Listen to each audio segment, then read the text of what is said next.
반갑습니다. 그러나 여러분들 오늘 이 자리에 계시는 우리 하나님을 찬양하고 하나님을 여러분들 목말라 하시고 그리고 하나님을 사모할 때 오늘 예배 가운데 어떤 목사님이 말씀 전하시느냐 그것보다 더 중요한 것은 여러분들 하나님을 만나시는 이 자리 되시길 간절히 소망합니다. 자, 여러분들 그 강성영 선교사님 통해 가지고 아마 많이 들어보셨을 것 같아요. 케냐에 대한 그런 이야기들. 저도 이제 강성영 선교사님과 이제 여러 번 이야기도 나누고 함께 나누지만은 또 이 투르카나라는 지역은 이제 북쪽에 있죠, 그렇죠? 근데 한 중부 지역쯤 됐을 적에는 거기 코라는 그런 곳이 있습니다. 또 거기서 이제 또 사역하시는 또 저희 이제 선교사님이 계시는데 이게 거기 이렇게 있다가 보면 저도 이제 그 케냐를 갔을 적에 그 전갈들이 있어요. 그래서 저희들이 뭐 우리 공동체에서 뭐 이렇게 고아원을 만들고 그리고 교회를 짓고 하다가 보면 이런 이제 돌들부터 먼저 치우다 보면 거기에 이렇게 전갈들이 여기저기서 이제 계속 나오는 거예요. 그런데 그 전갈에 이렇게 물리게 되면 한 72시간 동안에 정말 연도날로 베이는 것 같은 그런 통증을 이제 느낀다는 거죠. 그런데 그 기간 동안에 그거를 치료를 하지 않으면 그러면 그 자리에서 이제 자칫하면 이제 죽을 수가 있습니다. 그런데 이제 예전에 그때 제가 갔을 적에 거기서 사역하시는 선교사님 사모님이 계신데 이렇게 다 같이 이렇게 지내다가 이 선교사님 사모님이 그만 정갈에 이제 쏘이게 된 거예요. 어떻게 됐냐면 그냥 숙소에 이렇게 있다가 나왔는데 그 신발 속에 그만 그 정갈이 들어가 있었던 거예요. 그래서 그 72시간 동안의 그 고통의 시간들을 이제 보내게 되었습니다.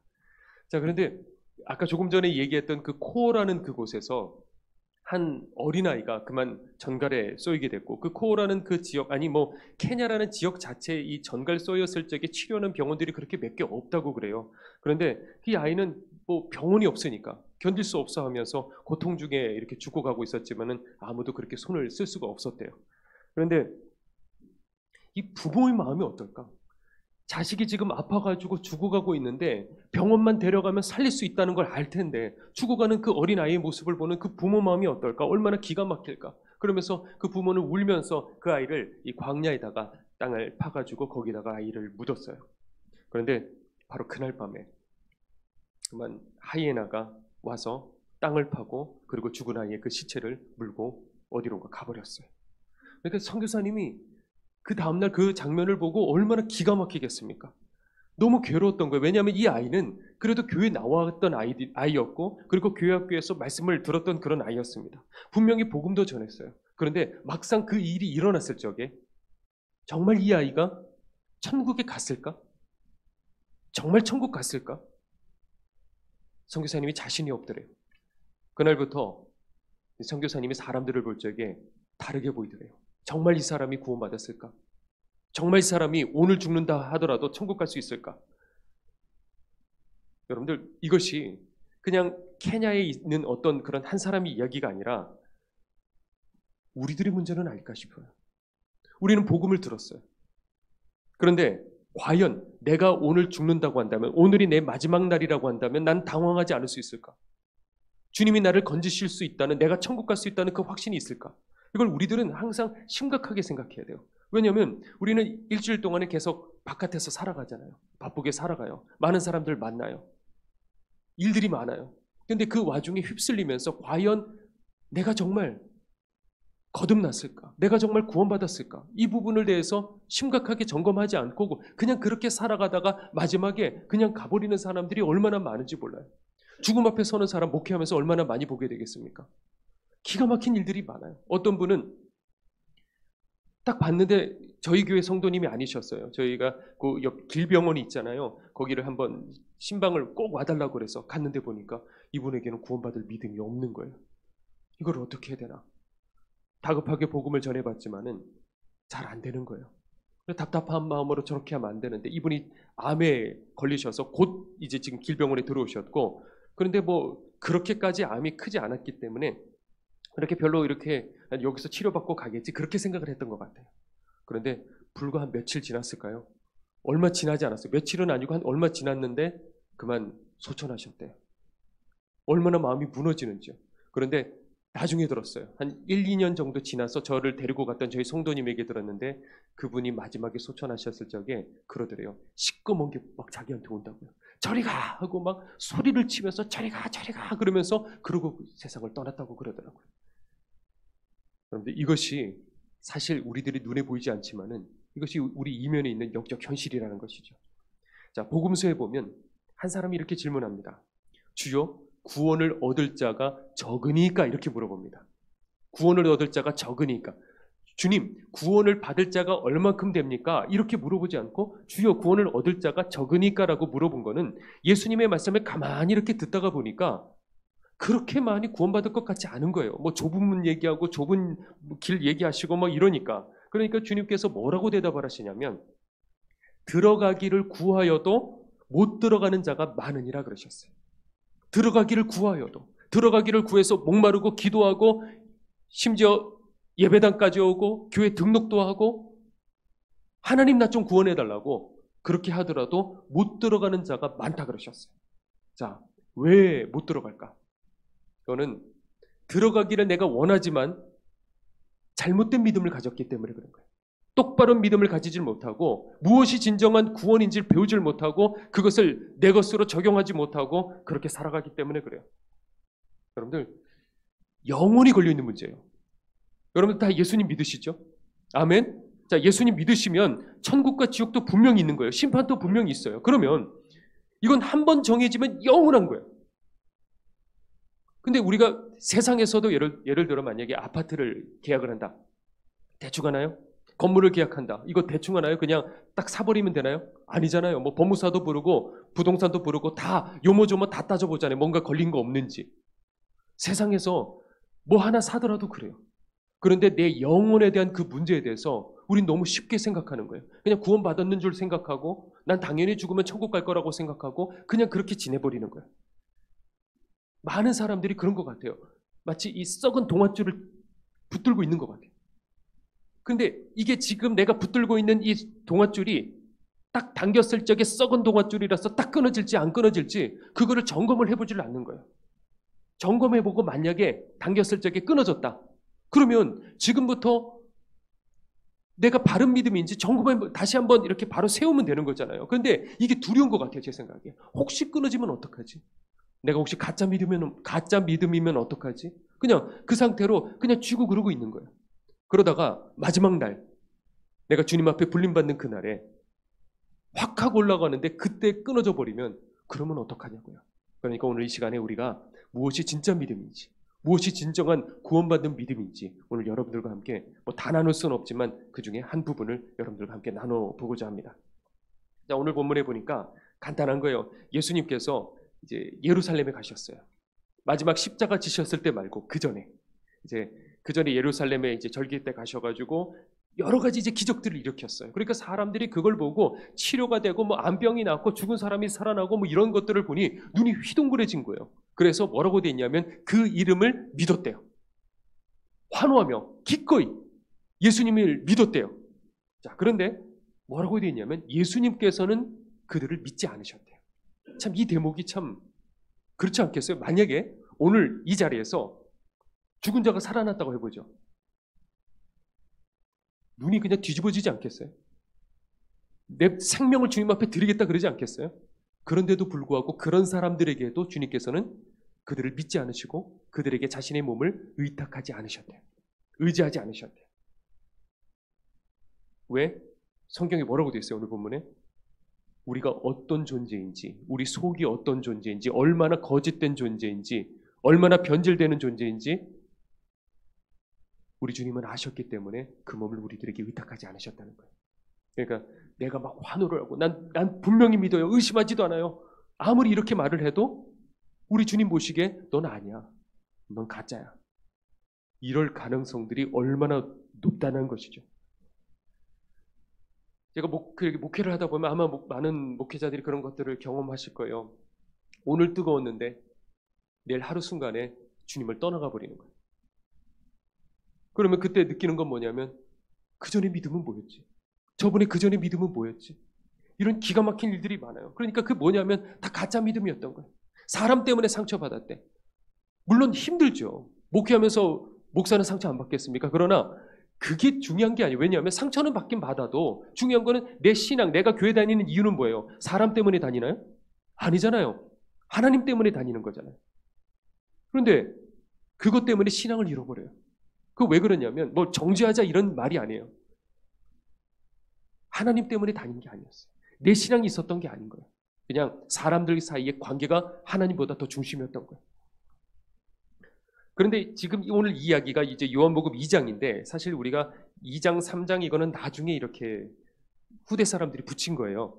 그런데 이 이야기는 그대로 요한복음 3장으로 이어지게 됩니다. 그래서 낮에 있었던 그 일을 니고데모 잘 아시죠? 이 니고데모라는 사람이 그거를 보고 야 어떻게 눈이 휘둥그레져서 어떻게 저런 분이 계실까 생각하고 자신이 위신이 있으니까 낮에 가지 않고 밤에 아무도 모르게 몰래 그렇게 찾아갑니다. 그래서 그때 이제 예수님 뭐라고 말씀하시냐면 이 거듭남에 대해서 얘기를 하십니다. 거듭남, 중생. 자, 그런데 그때 이런 말씀하시죠. 요한복음 3장 5절입니다. 한번 말씀 한번 띄워주시겠어요? 자, 제가 한번 읽겠습니다. 진실로 너에게 이르노니 사람이 무엇과 무엇으로 물과 성령으로 나지 아니하면 하나님 나라에 들어갈 수 없느니라 그랬습니다. 아멘. 자, 여기서 물은 뭘까요? 물. 세례를 말하는 거예요. 그렇죠? 물은 세례예요. 그러면 세례는 그 복음서에서 누가 줬나요? 세례 요한 또 예수님 주셨어요. 그래 맞아요. 요한복음에 그렇게 나오죠. 그러면 어떤 사람에게 세례를 줬나요? 그냥 주지 않았어요. 온 사람들 다 주지 않았어요. 어떤 사람에게 줬을까요? 회개한 사람에게 줬어요. 그러니까 물은 뭘 뜻하냐면 회개를 뜻하는 거예요. 회개 없으면 우리는 하나님 나라에 들어갈 수 없는 거예요. 자, 그런데 거기 하나가 더 필요합니다. 성령으로 거듭나야 된다는 거예요. 자, 그러면 성령으로 거듭난다는 말은 무슨 말이냐? 제가 예전엔 이걸 몰랐을 적에 얼마나 궁금한지요. 이 말씀을 얼마나 많이 보고 또 봤는지 모릅니다. 자, 요한복음 3장 8절 한번 또 화면 띄워주시죠. 제가 읽어보겠습니다. 자, 바람이 임의로 불매 너가 그 소리를 들어도 어디서 오며 어디로 가는지 알지 못하느니 성령으로 난 사람은 다 이러하니라 그랬습니다. 이게 무슨 말일까? 너무 궁금하더라고요. 한번 우리가 생각을 해보죠. 자, 바람이 눈에 보입니까? 안 보입니까? 안 보이잖아요. 그래서 어디로 불어서 어디로 가는지 눈에 보이지를 않습니다. 자, 그런데 하나 우리가 알 수 있는 건 뭐냐면 지금 살갗을 통해서 느껴지는 그 바람, 그렇죠? 그것은 우리가 얼마든지 알 수가 있어요. 저는 이제 뭐 저희 교회 마찬가지로 서울역이든지 이렇게 인천도 그렇고요. 이렇게 쪽방촌 아니면 노숙자들을 이렇게 찾아갑니다. 그래서 도시락을 나누고 그렇게 뭐 겨울 같은 때는 이렇게 이불 같은 것도 가지고 가고 뭐 여러 가지 것들을 이제 준비를 합니다. 그런데 매번 이렇게 쉽지 않은 부분이 있는데 처음부터 지금까지 어떤 암에 걸리신 아저씨 한 분이 계셨어요. 그래서 얼마나 마음이 아프겠습니까? 그래서 그분을 붙들고 간절히 이제 문을 열고 그 쪽방촌에 들어가서 기도를 하는데 막 저는 안타까워서 막 기도를 하고 있는데 제 그 기도가 안 나는 거예요. 왜 그러냐면 이 담배 냄새 때문에 저는 담배 냄새를 맡으면 이게 숨이 콱콱 막혀서 뭐가 안 되는 거예요. 그러니까 저는 간절히 기도하고 싶은데 이게 콱콱 막혀갖고 잘 안 되는 거예요. 자, 그게 담배 연기가 보였을까? 안 보였어요, 제 눈에. 그런데 담배를 피웠다는 건 문 열면 누구든지 알 수가 있단 말이죠. 좀 비유가 그래서 그렇지만은 성령님도 마찬가지요. 우리 눈에 보이십니까? 안 보이셔요. 성령님 봤다 그럴 수가 없어요. 영이시니까. 그런데 내 곁에 계신다는 것을 알 수 있다는 말입니까? 모른다는 말입니까? 알 수 있다는 거예요. 자, 그런데 지금 이 말씀이 거듭남에 대한 말씀이 요한복음 3장이에요. 그런데 이것과 연결되는 게 뭐냐면 로마서 8장이 성령장입니다. 한번 제가 로마서 8장 9절 한번 띄워주시겠어요? 여러분들에게 오늘 좀 성경 말씀 정확하게 한번 전달을 좀 해드리고 싶습니다. 8장 9절 제가 일부분만 읽겠습니다. 그 뒷부분이죠. 누구든지 찾으셨나요? 그리스도의 영이 없으면 그리스도의 사람이 아니라 그랬습니다. 아멘. 그리스도의 영, 성령님이 계시지 않는 사람은 다 가짜라는 거예요. 쭉정이라는 거예요. 성령으로 거듭난다는 말의 의미가 뭐냐면 그리스도의 영, 그러니까 성령님이 내 안에 들어오시는 거예요. 이게 바로 거듭남이에요. 그러면 내 안에 성령님께서 들어오시면 내 안에 내 영이 있겠죠? 내 죽은 내 영혼을 살리시는 거예요. 이게 바로 구원의 시작이에요. 성령님이 내 안에 들어오시고 죽은 내 영을 살리시는 거예요. 그래서 하나님께 반응할 수 있게 만들어요. 그래서 구원은 어떤 거냐면 정확하게 성령님과 내 영혼이 연합되는 거예요. 신비한 어떤 연합이 있는 거예요. 그런 상태에서 나중에 내가 내 육신은 어떻게 돼요? 한번 죄에 물들었기 때문에 이 육신은 결국 늙고 병들고 죽을 수밖에 없어요. 그런데 저 천국에 나를 위해 예비된 무엇이 있어요? 새 피조물이 있는 거예요. 새 몸이 있는 거예요. 그렇게 해서 내 영혼과 내 육신이 어떻게 돼요? 새로운 육신을 받고 영원히 사는 천국에 가는 이것이 바로 구원의 완성이라는 것이죠. 자, 그러면 중요한 건 뭐냐? 어떻게 하면 성령님께서 내 안에 들어오시는 이 거듭남의 역사가 일어나냐? 지금 제가 이 얘기를 지금 여러분들과 하려고 그러는 거예요. 어떻게 하면 성령님이 내 안에 들어오실 수 있을까? 자, 고린도 후서 1장 22절 한번 또 말씀 띄워주시죠. 자, 우리 함께 합독하도록 하겠습니다. 시작.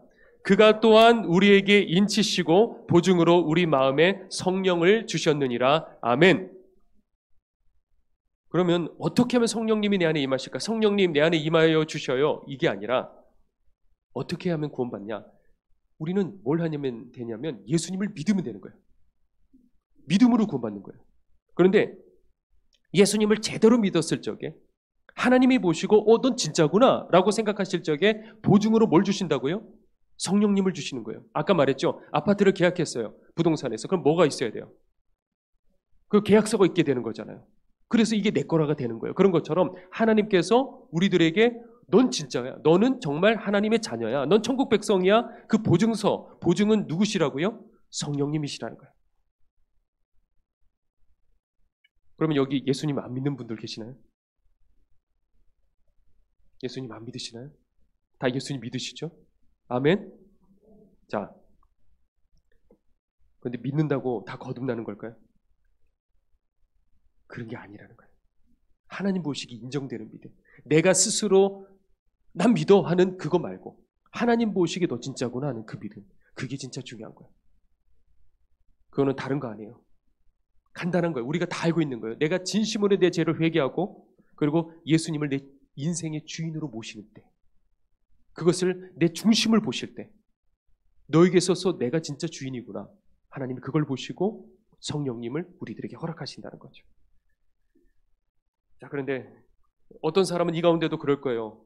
알곡이 있고 어떤 사람은 쭉정이가 있을 거예요. 어떤 사람은 교회만 다니는 교인이 있고 어떤 사람은 거듭난 천국 백성이 있는 거예요. 거듭나지 않은 사람은 몰라요. 저도 예전에 몰랐어요. 왜? 있어 봤어야지. 성령님이 내 안에 계셔 봤어야지. 그걸 비교해 볼 데가 없는 거예요. 그러니까 그냥 지금 내가 종교 생활을 하는 거예요. 그냥 교회만 왔다 갔다 하는 거예요. 저도 예전에 열심히 전도도 했어요.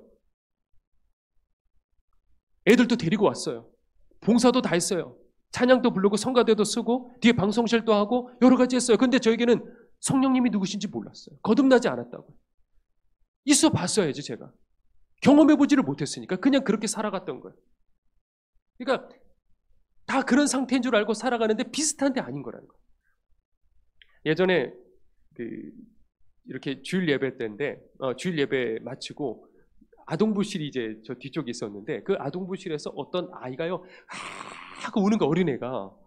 그래서 너무 그냥 자지러지게 우는 소리가 들려서 제가 깜짝 놀라가지고 그 아동부실로 갔어요. 근데 보니까 어떤 애가요 바닥에 누워가지고 대성통곡을 하는 거예요. 정말 무슨 억울한 일이 있어가지고 얼마나 우는지 몸을 활처럼 휘어갖고 그러고 우는 거예요. 그래가지고 그 엄마가 옆에 있더라고요. 그래갖고 물어봤죠. 왜 얘가 우나요? 라고 물어봤더니 얘가 어떻게 되냐면 바닥에 이 어린아이가 이렇게 기어다니다가 보니까 이 막대사탕이 하나가 누가 먹은 게 떨어져 있더래요. 그러면 이 애가 이렇게 기어가다가 그 막대사탕 모르는 거를 딱 보고 본능적으로 어떻게 하나요? 아이들은 입에다가 넣어보죠.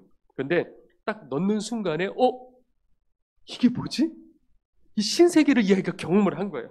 근데 엄마가 보기에는 이 어린아이가 아직 이게 먹일 나이가 아니란 말이에요. 그래갖고 그거를 억지로 이렇게 탁 하고 빼버렸어요. 그랬더니 저렇게 지금 자지러지게 운다는 거예요. 그러니까 얘는 얼마나 억울할까? 왜 그러냐면 지금까지 인생 사는 이유가 뭐냐면 이유식이었는데, 그런데 사탕을 경험했다가 뺏기니까 그동안 내가 잘못 살았구나. 내가 뭔가 이제 속고 살았구나. 이런 생각하지 않겠습니까? 그러니까 신앙도 마찬가지야. 어느 날 내 눈이 딱 뜨였을 적에 하나님 만나는 그 순간에 이거 얼마나 충격적인지 몰라요. 지금까지 내가 잘못 살았구나. 정말 많이 울었어요. 저도 주님 처음 만났을 적에, 인격적으로 만났을 때. 그 울음의 이유가 뭐였냐면 내 죄 때문에. 내가 어떻게 이렇게 죄인이었을까? 그전에도 죄라고 생각했어요. 어렸을 적부터 말씀 잘 배웠어요. 나쁜 짓 하지 않고 살았어요. 저도 착하다고 항상 그렇게 들었어요. 제 기억상에 나쁜 짓 한 게 뭐였냐면 어렸을 적에 누나 뒤에 자전거 타고 가다가 길 가다가 쓰레기 한번 버린 거. 그거 하나 기억나요. 지금도 버린 적도 없었어요. 제가 길에서. 그 정도로 착하다 들었지만 그것과 내가 직접 주님을 인격적으로 만났을 적에, 성령님을 체험하게 되었을 적에 내가 얼마나 더럽기가 짝이 없는 죄인인지 그때 얼마나 많이 울었는지 몰라요. 그리고 또 하나 울게 된 건 뭐냐면 동시에 어떤 일이 일어나냐면 하나님의 사랑이요 물밀듯이 밀려오는 거예요. 제가 그때가 20대 초였는데 그때 항상 이게 연애 세포가 막 살아있을 때지 않습니까? 그래서 저는 여자에 대해서 별로 그렇게 관심이 없고 그냥 여자들이 이렇게 보면 항상 고개 푹 숙이고 저는 남학교만 다녔어요. 여자들이 이게 이렇게 뭐라고 해야 될까? 어떤 말을 해야 될지 모르겠으니까. 그런데 그때 이제 처음 이게 눈이 뜨인 거예요. 그래갖고 이렇게 혼자서 두근두근 하고 막 그냥 짝사랑하고 그러던 시절이었어요. 바로 그때 주님을 만나서 이걸 비교해 볼 수가 있었어요. 비교가 안 되는 거예요. 제가 인간이 이 땅에서 느끼는 건 이 남녀 간의 사랑, 부모의 자식에 대한 사랑, 뭐 이런 것들이잖아요. 비교가 안 되는 거예요. 그 십자가 사랑이 막 밀려 들어오는 순간에 얼마나 많이 울었는지 몰라요. 그래서 울었고 또 하나 제가 왜 울었냐면 내가 왜 이걸 몰랐지? 지금까지 교회 생활하고 내 나름 신앙생활 해왔지만 내가 왜 이런 세상을 모르고 지금까지 난 그렇게 살고 있었을까? 내 자신이 너무 속상하고 화가 나서 억울해서 물론 하나님의 때가 그때였지만 그러나 그것이 후회돼가지고 그렇게 또 울었어요. 자, 그런데 그런 하나님의 그 성령님이 내게 임하실 적에 그런 은혜들이 여러분들에게 있습니까? 이걸 여러분들에게 물어보고 싶어요. 어떤 사람은 성령님이 임하실 적에 음성을 들었을 수 있어요. 어떤 사람은 환상이 열릴 수도 있어요. 그런데 그건 그렇게 중요하지 않습니다. 그건 본질이 아니에요. 중요한 건 뭐냐? 성령님이 내 안에 임하셨을 적에 어떤 현상이 일어나냐면 내 속사람이 바뀌는 거예요. 내 가치관이 바뀌는 거예요. 세상 그까짓 거 그렇게 중요하지 않아요. 돈이 최고인 줄 알았어요. 좀 가난하게 지냈기 때문에 어떻게 해서든지 이걸 모으고 살았어요. 그래서 나는 우리 부모님 같이 난 이렇게 힘들게 살지 않을 거야. 나는 어떻게 해서든지 모으면서 그렇게 살았어요. 또 투잡, 쓰리잡 하고 막 그렇게 살았어요. 학창 시절에도. 그런데 그때 그날 알았어요. 누구한테 배우지도 않았어요. 아, 돈은 그저 도구에 불과하구나. 그리고 그때부터 뭐 학생이니까 그래봤자 얼마나 많이 있겠습니까마는 모았던 그거를 제 취미가 바뀌었어요. 이걸 어떻게 하면 길 가다가 어려운 사람들, 꼭 필요한 선교지, 교회 이거를 나누는 그 일들을 하기 시작했어요. 그때부터. 그리고 돌아서서 울었어요. 너무 좋으니까. 내가 우리 주님 위해서 이걸 드릴 수 있으니까. 이게 너무 좋아서 그렇게 울었어요. 이런 속사람이 바뀌는 것, 가치가 바뀌는 것. 이게 여러분들에게 정말 일어났느냐라는 거예요. 물론 성령님이 우리들에게 임하실 적에 뭐 그런 어떤 체험이 없을 수도 있어요. 그것 때문에 여러분들 또 너무 움츠러들지 마십시오. 그러나 더 중요한 건 뭐냐면 성령님이 여러분들에게 임하실 적에 정말 여러분들이 성령으로 거듭났다면 점검해 보시라는 거예요. 지금 그 체험이 있는가? 그러니까 내 가치관이 바뀐 그 계기가 내게 있었는가? 그리고 두 번째, 성령님이 내게 임하시면 결국 알아차릴 수밖에 없어요. 자, 로마서 8장 14절 한번 띄워주시죠. 제가 읽겠습니다. 무릇 하나님의 영으로 인도함을 받는 그들은 곧 뭐라고요? 하나님의 아들이고 딸이고 하나님의 자녀라라는 거예요. 아멘. 하나님의 자녀는 어떤 사람이라고요? 성령의 인도하심을 받는 사람들이라는 거예요. 그러니까 거듭날 때 내게 어떤 드라마틱한 체험이 없다 하더라도 정말 여러분들이 예수님 믿고 지금 성령님이 여러분들 안에 계신다고 한다면 시간이 흐르면 흐를수록 성령님이 내 안에 계신다는 것을 여러분들 스스로가 인지할 수밖에 없다는 거예요. 예를 들어 그러죠. 아버지가 너무 직장에 야근을 자주 하는 거예요. 아빠가. 그래서 야근을 하고 돌아오면 집에 어린 아이가 먼저 잠이 들었어요. 그런데 아버지는 또 새벽같이 또 일찍 해서 출근해서 가버리죠. 이런 집안이 있어요. 그렇죠? 자, 그랬을 적에 이 어린아이가 밤새 아빠가 왔다 갔다는 걸 모를까요? 알까요? 알죠. 뭔가 달라져 있어요. 아빠 체취가 느껴져요. 어린 애들도 안단 말이에요. 그런데 우리가 예수님 믿은 지 여러분들 몇 년이신지 모르지만 10년, 20년 내가 예수님 믿었는데 성령님이 내 안에 계신다라는 것을 여러분들 스스로 알아차리지는 못합니까? 고린도후서에 그 말씀이 있어요. 너희들 안에 예수 그리스도께서 계신 것을 너희 스스로 알지 못하느냐? 그렇지 않으면 너희들은 버린 자니라고 했어요. 버린 자들이라는 거예요. 10년을 내가 예수님 믿었는데 내 안에 성령님 계시는 것을 스스로 모른다. 버린 자들이라는 거예요. 심각하게 이거 생각해 봐야 되는 거예요. 버려졌다고 해서 나 끝장났다는 게 아니에요. 주님을 구하라는 거예요. 바른 믿음을 가지라는 거예요. 저희 집안은 평생이 불교 집안이었어요. 아버지가 어느 날 제가 중학교 때였는데 이제 병들으셨고, 그리고 저희 아버지 이제 병수발 하느라고 재산을 다 써버렸어요. 월세로 이제 옮기게 되었고, 그 월세도 이제 하나하나 다 쓰기 시작하고, 보증금 다 이제 거의 날리고, 그리고 결국에는 아버지는 제가 중학교 1학년 성탄절날 그렇게 돌아가셨어요. 한창 민감할 때였죠. 이제 중2 때. 근데 저희가 이제 그렇게 있었는데 저희 누나의 그 친구의 어머니가 교회 권사님이셨는데 그 권사님이 저희 집에 이제 전도하러 오셨어요. 저희는 이제 강성이기 때문에 이렇게 오면 얘야 소금 갖고 와라 막 이런 집안이에요. 옛날에 아시죠? 막 소금 뿌리는 그런 집안. 뭐 실제로 뿌린 건 아닌데 그런 정도로 대놓고 말하는 그런 집안이었어요. 근데 아버지가 돌아가시고 집안이 완전히 밑바닥 인생까지 가버리니까 저희 어머니가 전도로 왔던 그 권사님이 가자고 그러니까 순간 그 생각이 들더래요. 억한 심정이 지금까지 내가 불교 믿어갖고 된 게 뭐야? 이런 생각이 들어서 알았다고 가자고. 그래서 그냥 따라갔대요. 그래서 따라간 게 어디냐면 새벽 예배부터 갔대요. 여러분들 처음 전도받아서 새벽 예배부터 가신 분 계시나요? 혹시? 자, 새벽 예배를 가신 거예요. 근데 저희 어머니는 평생에 교회 근처도 가보지도 못한 분이신데 설교를 듣는데 그게 이해가 되겠습니까? 그럴 리가 없겠죠. 그래서 그냥 앉아 있는데 저게 무슨 말이야 하고 앉아 있는데 눈물이 나기 시작하더래요. 왜 내가 눈물이 나지? 그런데 뚝뚝뚝뚝 이 정도도 아니고 막 눈물이 흐르는데 이상하다. 이게 가만히 나를 돌아보니 남편 때문에 내가 인생이 힘들어서 서러워서 그런 것 같지도 않고 내가 왜 눈물이 나는지 모르겠다. 그래서 그 데리고 가셨던 그 권사님께 물어봤대요. 내가 왜 이렇게 눈물이 나는지 모르겠다고. 그랬더니 성령님이 만져주셔서 그런 거다고 무슨 알지도 못하는 그런 말을 하더래요. 그래서 그리고 집에 가만히 그날 있다 보니까 너무 신기하더래요. 그래서 그 다음 날에도 나 또 가면 안 되겠냐고 그래가지고 새벽에 또 갔대요. 그래서 그 다음 날에도 이제 말씀을 듣고 있는데 또 이해는 안 되더래요. 근데 또 눈물이 흐르기 시작하더래요. 근데 눈물이 얼마나 나는지 어제랑 또 달랐대요. 왜냐하면 어제는 그냥 울기만 했는데 오늘은 그 속에서 죄가 생각이 나더래요. 근데 저희 어머니는 아는 게 하나도 없으니까 아는 단어는 하나님밖에 모르니까 그냥 본능적으로 뭐라고 말했냐면 하나님 잘못했어요. 하나님 잘못했어요. 죄가 하나 떠오를 때마다 하나님 잘못했어요 하고 계속 울기 시작했대요. 그런데 어디까지 죄가 생각이 나냐면 아마 아실 거예요, 여러분들. 기억 저편에 잊혀져 버린 어렸을 적에 지은 그 죄까지 다 생각나더래요. 그래서 그거 다 회개하고 그러고 돌아왔지만 현실은 어때요? 막막하단 말이에요. 어떻게 먹고 살아야 될지 저희 어머니는 지금까지 주부로만 살아왔어요. 부족하지 않게 살았어요, 어렸을 적에.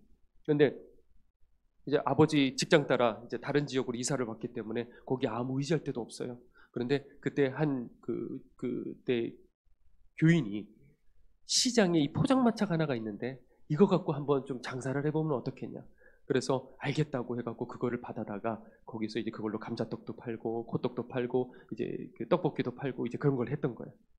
근데 저희 어머니는 죄송해요. 음식을 잘 못하셨어요. 아들이 말하니까 이건 진짜 아니겠습니까? 네, 음식을 저희 이제 경상도 집안이기 때문에 죄송해요. 경상도 분들 계시면 죄송해요. 저도 뭐 경상도 사람이니 뭐 어떡하겠어요. 네. 그래서 그 경상도 말로 소위 이게 뭐냐면 네 맛도 내 맛도 없다 이거예요. 딱. 정말 네 맛도 내 맛도 없다. 그래서 저희 어머니가 이게 저희 먹이시는 것도 맛이 없는데 이걸 가지고 남들에게 팔아갖고 그거를 이득을 보려고 하니 이게 그거 갖고 되겠어요? 그냥 안 된단 말이에요. 그래서 이걸 어떻게 해야 되나 하고 반죽을 하고 있는데 집에서 혼자 빨간 다라에다가 반죽을 하고 있는데 이게 밥 모양도 엉망진창이고 이걸 어떻게 해야 되나 그러고 있는데 갑자기 귀에서 소리가 들리더래요. 금식하고 기도하면 알 일이 생길 거다 그러더래요. 저희가 어머니 처음 들은 그 소리에 깜짝 놀라서 두리번 해봤지만 아무도 없잖아요. 그래서 그 권사님에게 또 물어봤대요. 이런 소리를 내가 들었다고. 그거 주님이 말씀해 주시는 거다. 그대로 한번 순종해봐라. 그래갖고 그대로 순종하면서 금식하며 기도를 했대요. 그리고 이제 그거를 반죽을 들고 이렇게 갔어요. 그래서 그거를 이제 호떡을 만들어갖고 딱 냈어요. 근데 저희 어머니가 보기에도 이거는 정말 말이 안 되는 거예요. 너무 엉망진창인 거예요. 그런데 이게 정말 기적이 일어났는데 사람들이 지나가다가 뭐 저래 뭐 모양이. 근데 배가 고파서 누가 한 사람이 먹었어요. 맛있어. 야, 너 이거 한번 먹어봐. 에이, 뭐 저렇게 생겼는데 맛있네? 해가지고 그 자리에서 줄을 다 서갖고 순식간에 다 팔아버린 거예요.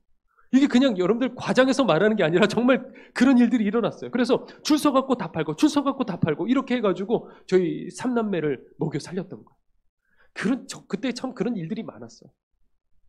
저희 어머니가 지금 보면 이 치아가 거의 없어요.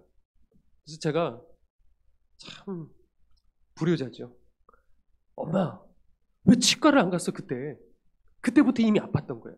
근데 치과를 왜 그러냐면 저희 먹여 살리려고 그때 이게 보험 같은 게 제대로 없었잖아요. 90년대였거든요.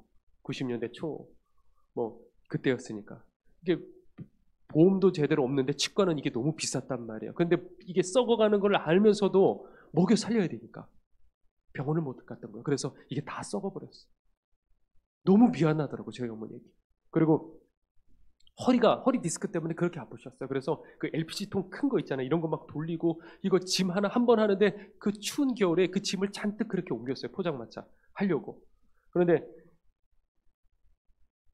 허리가 너무 디스크 때문에 아파서 그때만 제가 중학교 때만 하더라도 거의 180 가까이였으니까 올라타 달래요. 다리 주물르다가 위로 올라타 달래요. 엄마 괜찮아? 엄마 괜찮아? 그리고 제가 그 큰 애가 올라가서 엄마 그 다리를 밟고 그렇게 했었어요. 그렇게 아파하고 그렇게 고통스러워했는데 어느 날 깨끗하게 난 거예요. 너무 아파갖고 더 이상 일을 못하겠다. 하나님 저 어떻게 먹여 살려야 돼요. 그러는데 바로 집 앞에 저희 같은 그 교회 저희 지방에 그 다른 교회에서 부흥회가 있었어요. 거기를 기어가듯이 갔대요. 그리고 거기 가서 다른 기도하잖아요. 하나님 나 이거 허리 좀 낫게 해주세요. 허리 좀 낫게 해주세요. 그리고 난 다음에 그리고 돌아왔대요. 그리고 며칠 있다가 일을 하고 있는데 가만히 생각해 보니까 허리가 안 아프더래요. 그때 주님께서 고쳐주셨던 거예요. 그래서 지금까지 멀쩡하셔 허리가. 그렇게 그런 하나님의 인도하심이 성령님 인도하심이 있으셨다는 거죠. 이런 은혜, 그러니까 뭔가 뭐 음성이 들린다, 뭐 환상이 열린다, 뭐 치유가 일어난다, 이런 뭐 꼭 이래야지 성령님 인도하신다 그런 말은 아니에요. 그러나 적어도 여러분들이 신앙생활을 해 왔을 적에 그냥 교회 생활만 왔다 갔다 하는 것이 아니라 여러분들의 삶의 기도 생활에 하나님이 함께 하시네, 나 혼자가 아니네 할 수 있는 어떤 그런 하나님과의 그 관계, 이런 실제적인 관계, 성령님이 나를 인도해 주시네 하는 이런 부분들이 여러분들에게 있어야 된다는 거죠. 죽은 믿음이 아니에요. 살아있는 믿음. 성경에 있는 사람들, 아브라함, 모세, 다윗, 제자들, 바울. 자, 그 사람들은 뭐 성경책 보고, 자, 오늘 출애굽기 15장입니다. 자, 내일은 이제 16장입니다. 뭐 이런 식으로 했어요? 아니에요. 그들 이런 거 어떤 사람들은 아브라함이 성경책이 있었겠어요? 아무것도 없었어요. 그런데 그들은 뭐였냐면 살아계신 하나님을 내가 신뢰하며 그분을 따라가는 그 삶을 살았어요. 이런 삶이 우리들에게 있냐라는 거예요. 하나님이 정말 살아계시고 하나님이 정말 우리를 사랑하시는 게 맞다면 여러분들 사랑하면 어떻게 돼요? 말하고 싶지 않아요? 다가가고 싶지 않아요? 가까이 있고 싶지 않아요? 하나님이 나를 사랑하시는 게 정말 맞다면, 살아계신 게 맞다면 그러면 그분은 내게 다가가고 싶지 않으실까요? 말씀하고 싶지 않으실까요? 이런 은혜들, 뭐 내가 봤어, 내가 뭐 이런 음성을 들었어, 이런 게 중요한 게 아니에요. 여러분들만이 느낄 수 있는, 하나님은 살아계시는구나, 정말 나랑 함께 하시는구나, 그 감격에 기뻐하며 주님 앞에 내 인생을 드릴 수 있는 그런 신앙생활, 살아있는 신앙생활. 시간이 얼마큼 지나갔는지 모르겠어요.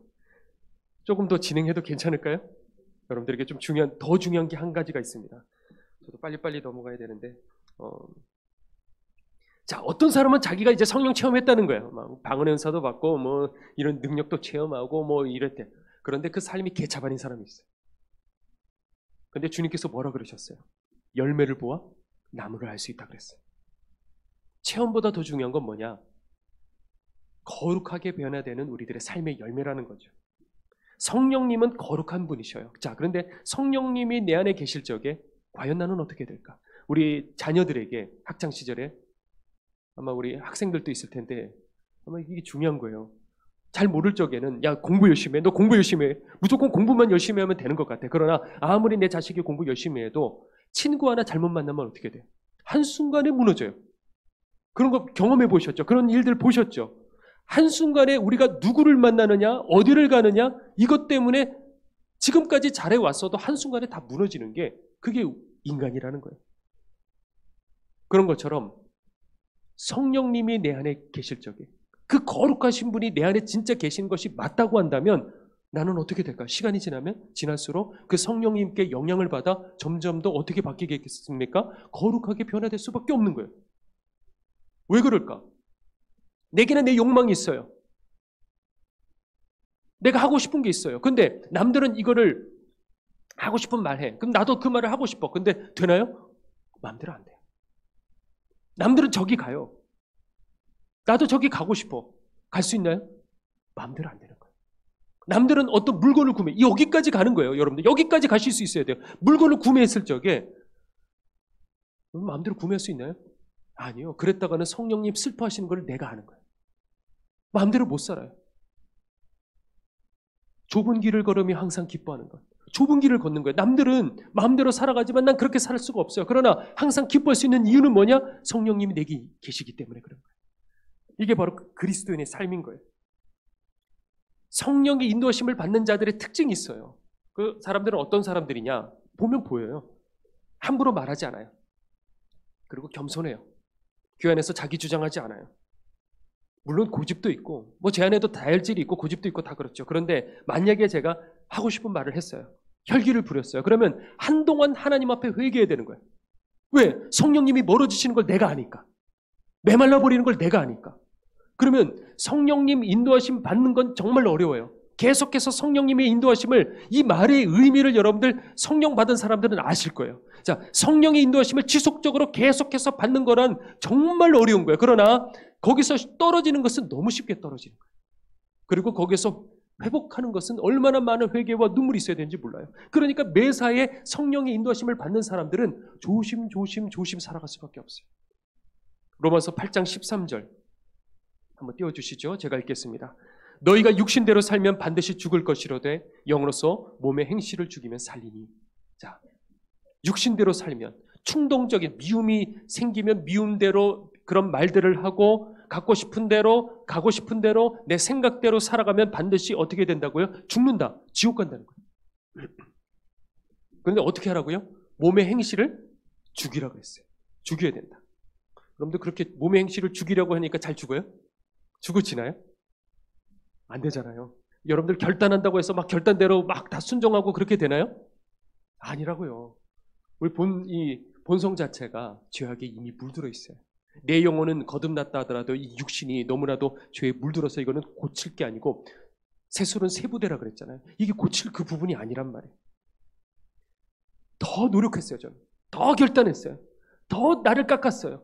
그러면 해보면 해볼수록 뭘 느끼게 되냐면, 오라 나는 곤고한 사람이로다. 이 사망의 몸에서 누가 나를 건져내려.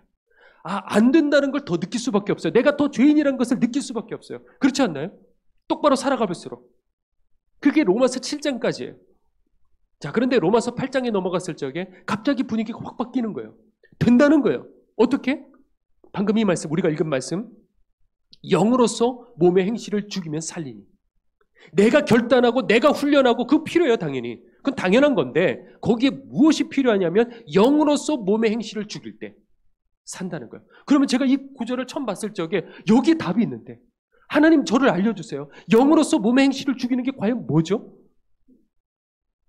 여러분들 뭐라고 생각합니까? 영으로서 몸의 행실을 죽인다.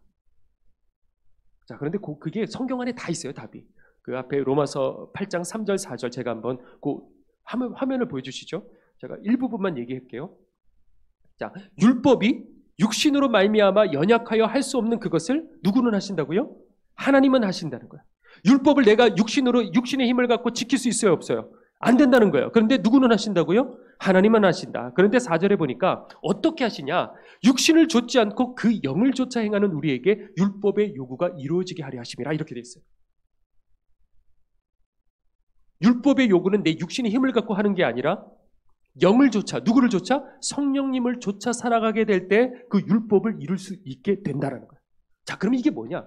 이걸 우리가 만약에 사과다 그러면 사과 안에 뭐가 비타민 C가 뭐가 들어있고 이 안에 어떤 영양분이 들어있고 우리가 이거 다 분석합니까? 그냥 먹는 거죠, 맛있게. 그러면 그 영양분이 우리 안에 이렇게 들어옵니다. 그런 것처럼 여러분들 이게 뭔지 알고 있어요. 이 말의 의미가 뭐냐면 여러분들이 만약에 오늘 예배 어떤 예배를 드리고 어떤 집회를 드렸을 적에 기도를 뜨겁게 하다가 크게 은혜를 받은 그런 날들이 있죠. 그렇죠? 너무 은혜를 받았어요. 자, 그러면 그 순간만큼 죄 지으라 그러면 죄 짓고 싶습니까? 안 짓고 싶잖아요. 그렇죠? 그 순간만큼은 좀 있다가 또 하루가 지나고 이틀이 지나면 또 이게 죄가 끌리지만 그 순간만큼은 안 끌린단 말이에요. 하고 싶지도 않아요. 쳐다보고 싶지도 않단 말이에요. 그거 왜 그러냐? 그 순간에 성령님이 여러분들 가까이 계시기 때문에 그런 거예요. 자, 그러면 제가 그때 생각한 거예요. 그러면 성령님이 항상 내 곁에 계속 머물러 계시고 내가 성령님을 계속 쫓아가고 성령님을 놓치지 않으면 세월이 지나고 10년이 지나고 20년이 지나도 굳어지지 않고 항상 감격 가운데 항상 주님 주시는 그 열정 가운데 이 죄와 싸워 이길 수가 있겠구나. 아, 그걸 알게 된 거예요. 반대로 성령님이 떠나시면 어떻게 되겠습니까? 원래 내 모습으로 돌아오게 되는 거예요. 그러니 예전에 만약에 어떤 사람이 지금 이제 은혜를 받았어요. 막 감격하고 눈물 흘리고 그러면 옆에 있는 권사님들이 다 와갖고 야, 나도 한때는 그런 적이 있었어. 이렇게 얘기하죠. 그게 뭐예요? 그게 자랑이에요? 아니에요. 이미 굳어져 버린 거예요. 이미 성령님 놓쳐버렸어요. 옛날 20년 전에 내게도 그 감격이 있었어. 나도 예전에 성령 체험했었어요. 나도 그 은혜 받았었어. 그러나 세월이 지났을 적에 지금은 어떻게 돼요? 굳어졌어. 근데 그게 뭐냐면 나도 굳었고 저 집사님도 굳었고 저 권사님도 굳었고 저 장로님도 굳은 거예요. 그냥 다 그런 줄 알고 그렇게 살아가는 비정상을 정상처럼 생각하고 살아가는 이게 이 시대 많은 교인들의 모습인 거예요. 죽어가는 거예요, 여러분들. 계속해서 성령님의 인도하심을 받아야 돼요. 죄와 싸우는 거 중요합니다. 그건 당연한 거예요. 이건 기본이지만 거기에 무엇이 더 필요하냐? 성령님을 놓치지 않고 계속해서 그분과 동행하는 그 삶. 그럴 적에 감격이 있어요. 그럴 때 주님을 사랑하는 그 마음이 있어요. 우리 주님 무엇을 기뻐하실까? 우리 주님 뭘 슬퍼하실까? 나는 그거 하고 싶어. 그런데 우리 주님 슬퍼하시니까 나 그거 하지 말아야지 하는 그런 감격. 그게 지금도 여러분들에게 남아있습니까? 이런 것들이 중요한 거예요. 이게 제가 언제 설교를 시작했는지를 모르겠어요. 괜찮으신가요? 제가 알고 있는 어떤 목사님이 한 분 계신데 이분은 너무 가난해요. 너무 가난해서 딸아이가 하나가 있는데 이 아이를 이제 어린이집으로 보낼 돈조차도 없어요. 그런데 이제 교회 이제 부목사로 이렇게 있으면서 그 교회 이제 사례비를 받잖아요. 근데 그 교회도 너무 힘든 거예요. 그래서 그걸 받았다가 그대로 다 헌금으로 다 들여버리는 거예요. 아니 어떻게 그럴 수가 있을까? 아니 목사님 또 사셔야죠. 딱 한 번 잠깐 만난 적이 있어요. 그런데 엎친 데 덮친 격으로 건강검진을 했어요. 그런데 암으로 판정이 된 거예요. 얼른 큰 병으로 가라. 그래갖고 서울대 병원으로 이제 간 거예요. 그래서 이게 암인 거예요. 이걸 어떻게 해야 되나? 그런데 그 순간에 이제 또 서울대 병원으로 이제 들어가야 되는데 갑자기 그런 생각이 들더래요. 저기 최 목사님이 날 위해서 기도해 주면 얼마나 좋을까? 그런 생각을 그 목사님이 했대요. 저는 아무것도 아니거든요. 근데 그때 전화가 오더래요. 이제 들어가야 되는데 전화가 오는데 보니까 저였대요. 저는 그 순간에 저도 아무것도 몰라요. 근데 갑자기요, 그냥 저도 길 가다가, 신방을 가다가 이 목사님이 갑자기 생각이 났어요. 그래서 저도 모르게 그냥 이 목사님에게 전화를 했어요. 목사님, 별일 없어요? 하고 제가 전화를 했어요. 그래서 이 목사님이 그 자리에서 막 우시더라고요. 그래서 여차저차 하다고. 그래서 저를 위해서 꼭 기도를 해달라고. 그래갖고 제가 그 자리에서 이제 전화로 그렇게 기도를 해드렸어요.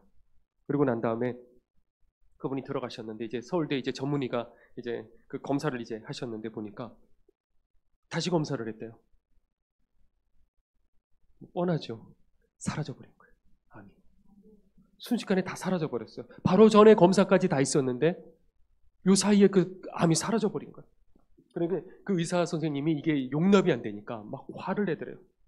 아니 분명히 여기 촬영한 건 분명히 여기 지금 암이 있는데 지금 이거 한 거에는 왜 없냐고. 그래갖고 검사를 더 하죠. 피 검사도 하고 뭐 다른 검사도 더 했더니 또 안 나오는 거예요. 화를 내면서 다시는 나한테 다시는 오지 마라고 그러고 그 자리에서 쫓아내버리더래요. 그래가지고 이거 세상 사람들은 모르는 거예요. 근데 하나님은 아시는 거예요. 그날 연락이 왔어요. 막 우시더래요. 우셨어요. 목사님 기도해 주셔서 낫대요. 무슨 전 그런 거 아무것도 없어요. 제가 무슨 기도해서 낫겠습니까? 그냥 주님께서 정말 주님 사랑하는 이 종. 자기도 어려운데도 불구하고 교회 어렵다고 그걸 하나님 앞에 드릴 수 있는 그 마음을 하나님 아신 거죠. 그래서 근데 이분이 저한테 이렇게 전화를 하는데 뭐라 그러시냐면 목사님 저희는 가진 게 아무것도 없어요. 딱 하나가 있는데 오랫동안 부은 이 청약 저축 통장이 있대요. 근데 그거를 주시려고 그러는 거예요. 저한테. 고맙다고. 아니 제가 어떻게 그걸 받을 수 있겠습니까? 말도 안 되죠. 그걸 어떻게 제가 받을 수 있습니까? 이분의 유일한 미래예요. 전부가 달려있어요. 그런데 안 된다고. 난 그거 받을 수가 없다고. 그러니까 뭐라 그러시냐면 목사님 이미 제 평생에 집 살 형편도 안 되고 그리고 청약은 이미 깨트렸어요. 이미 깨버렸어요. 복구도 못해요. 그리고 하나님께서 저희 부부에게 집을 소유하지 말라 그러셔서 집에 대한 미련도 다 버리셨으니까 더 이상 이건 저희들에게 의미가 없어요. 목사님 꼭 가지셔야 돼요. 아, 제가 그때 알았어요.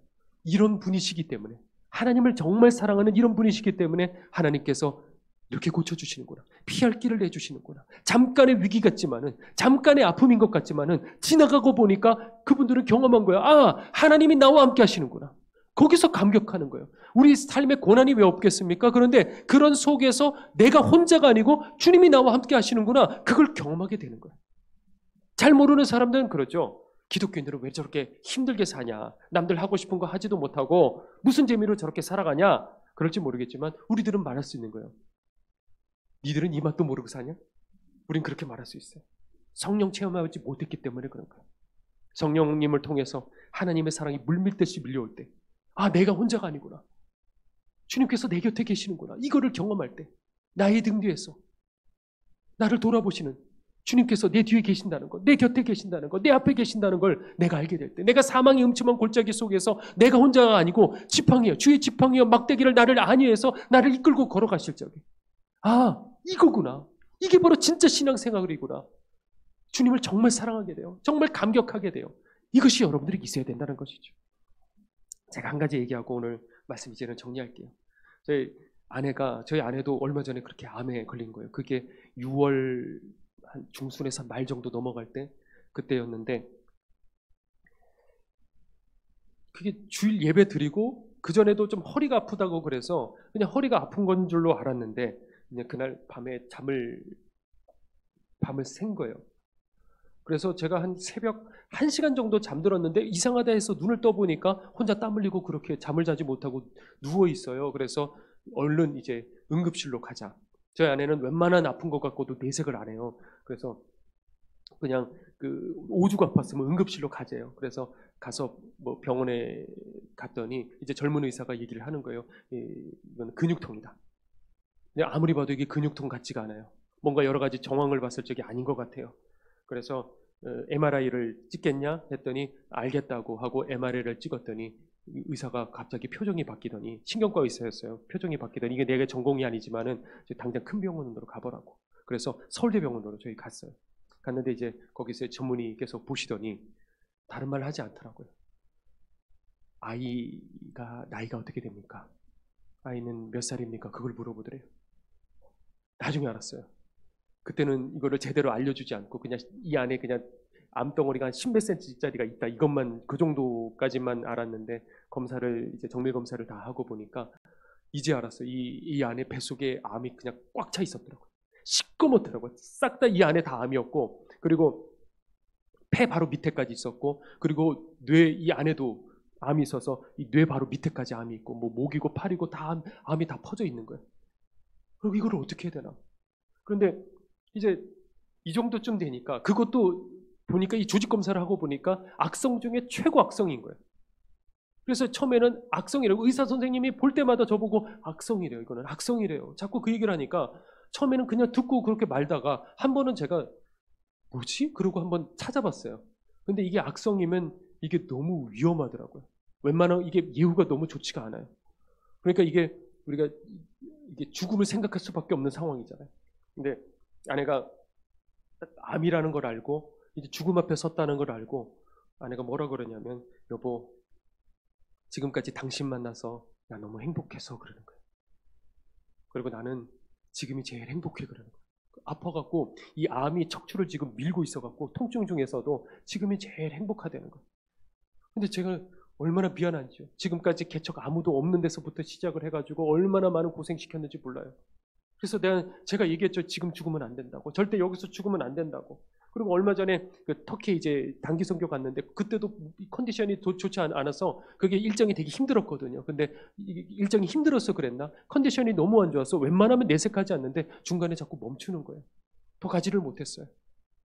그런데 이제 갔다 오고 나서 그러는 거예요. 제가 좀 허리가 좋지를 않았었거든요. 그러니까 여보 허리 좋지 않으니까 내가 짐 대신 들어주려고 왔지. 그런데 갔다 오고 난 다음에 그때부터 이제 허리가 아프니까 여보가 허리가 아프면 안 되잖아. 내가 대신 아파줘서 그게 다행이지 하나님께 감사해요. 이런 얘기를 했던 것들이 다 떠오르기 시작하는 거예요. 그때 이미 아팠었던 건데. 근데 그것도 모르고 그 말을 하는 거예요. 내가 대신 아파서 감사하대요 하나님 앞에. 그러니까 그런 한마디 한마디가 이제 다 떠오르니까 저는 너무 견딜 수가 없었어요. 그러니까 그 순간에 어떤 생각이 드냐면 아내가 죽는다는 그 생각 앞에 이게 세상의 것들 다 필요 없더라고요. 소유, 사람들이 봐주는 거, 그 어떤 거든 이게 다 죽음 앞에 딱 서게 됐을 적에 이 모든 것들이 다 아무런 의미가 없구나. 다 필요 없는 것들이구나. 그러니까 제가 그 얘기를 아내한테 얘기를 했어요. 그랬더니 아내가 뭐라 그러냐면 여보가 이제 그거 깨달았으니까 내 죽음이 의미가 있겠네. 이렇게 얘기를 하는 거예요. 아직 젊은데 전혀 죽음에 대해서 두려움을 가진다든지 이것 때문에 차라리 분노했으면 좋겠어. 차라리 내가 네 때문에 고생했다고 화라도 좀 냈으면 좋겠어요. 그런 게 없는 거예요. 지금이 제일 행복해돼요. 죽음이 두렵지 않대요. 괜찮대요. 주님이 불러가시니까 더 이상 세상에 미련이 없대요. 그래서 어떻게 해요? 살아야 되지 않겠어요? 그런데 목회를 하면서 지금까지 누군가 위해서 뒤에서 기도를 많이 했어요. 얼마나 많이 기도했겠어요? 얼마나 많은 금식했겠어요? 그러면 그때마다 하나님께서 정말 기적들을 많이 보여주셨어요. 제가 그런 은사가 있는 게 아니고 어느 날은 제가 누군가를 위해서 성도 딸을 위해서 기도를 하는데 이거는 제 아내나 제 딸을 위해서도 그렇게 기도해 본 적이 없어요. 정말 창자가 끊어질 것 같이 그렇게 기도하면 하나님께서 기적적으로 일들을 보여주시고 그리고 치료해 주시고 이런 기적들이 많이 있었어요. 그런데 이제는요 반대로 성도님들의 사랑을 받기 시작했어요. 많은 분들이 기도해 주시기 시작하셨어요. 제가 알지도 못하는 많은 분들이 금식하고 저기 미국에서도 그렇고 모여가지고요. 이거 한 가지를 위해서 금식하고 막 기도를 하고 수많은 분들이 기도를 하시더라고요. 가는 곳마다 길 가는데 모르는데 성도님을 붙잡고 울면서 목사님 위해서 기도하고 있다는 거예요.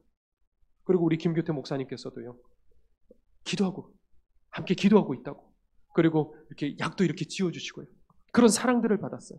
그런 사랑 속에 기적이 일어났는데 총 6차 항암인데 2차 마치고 이제 조금 그 중간 검사를 좀 일찍 검사를 했어요. 그런데 하고 보니까 그 큰 암덩어리들이 다 사라지고 요만큼 이제 남게 되었어요. 그래서 지금 오늘 또 이제 4차 항암으로 지금 병원에 입원해 있는 상태인데 이거구나. 이런 거구나. 이럴 때 하나님께서 함께 하시는 것을 우리가 함께 이렇게 체험할 수가 있게 되는 거구나. 여러분들 우리가 하나님의 계획을 우리 인생에 다 알 수는 없어요. 그러나 한 가지 확실한 건 뭐냐면 우리로 하여금 천국 들어갈 수 있도록 성령님 그래서 내 심령 속에 메마르지 않고 성령님 놓치지 않도록 우리를 지금도 이끌어 가신다는 것이죠. 그렇게 우르르 보이던 사도 바울조차도 살 소망이 사라지는 그 순간까지 내몰린 적이 있었어요. 그랬을 적에 사도 바울이 고린도 후서에서 고백하는 게 뭐냐면 아직까지 내 속에 하나님을 의뢰하지 않았던 그 모습이 내게 있었다는 거. 아내가 죽는다는 생각이 들었을 적에 무슨 생각이 드냐면 저도 이미 죽었다. 그런 마음이 들더라고요. 나도 이미 죽었다. 내 인생 더 이상 의미가 없다. 여러분 우리 인생에 있어서 그렇게 중요한 게 별로 없어요. 죽음 앞에 딱 서게 되는 그 순간에 내가 그렇게 바랐던 거, 하나님 제발 이거 되게 해주세요 했던 그것들, 내가 바랐던 어떤 꿈, 어떤 계획, 이거를 뭐 대충 살라는 말이 아니라, 그렇게 중요한 것들이 아니구나. 중요한 건 하나가 있어요. 죽음 앞에 섰을 적에 나 정말 구원받았나? 나 정말 오늘 내가 죽는다 하더라도 난 천국 갈 수 있을까? 죽음 앞에 내가 정말 섰을 적이라 하더라도 언젠가는 우리가 서게 될 텐데, 아무리 젊다 하더라도 서게 될 텐데, 그 순간에 나 지금까지 행복하게 살았어요. 나 삶에 대한 미련은 없어요. 기꺼이 그렇게 말할 수 있는 우리들은 그 준비가 과연 되었을까? 언제까지 우리가 편안하게 지내는 거 아닙니다. 제발 오늘 이야기를 듣고 여러분들 놓치지 마시고, 다른 거 아닙니다. 여러분들의 구원을 한번 점검해 보십시오. 여러분들 알고 있는 모든 죄를 회개하고, 그리고 간절히 구하십시오. 하나님, 저 만나주세요. 저 그렇게 기도했어요. 단순하게 기도했어요. 하나님, 저 만나주세요. 저 같은 거 기억해 주세요. 저 좀 살려주세요. 그렇게 기도했을 때 어느 날 주님께서 제게 그렇게 임하셨어요. 오늘 이 시간 우리 함께 찬양 하나 부르고요. 그리고 또 함께 제가 기도를 할 텐데, 주님께서 오늘 여러분들 붙들어 주시기를 간절히 소망합니다.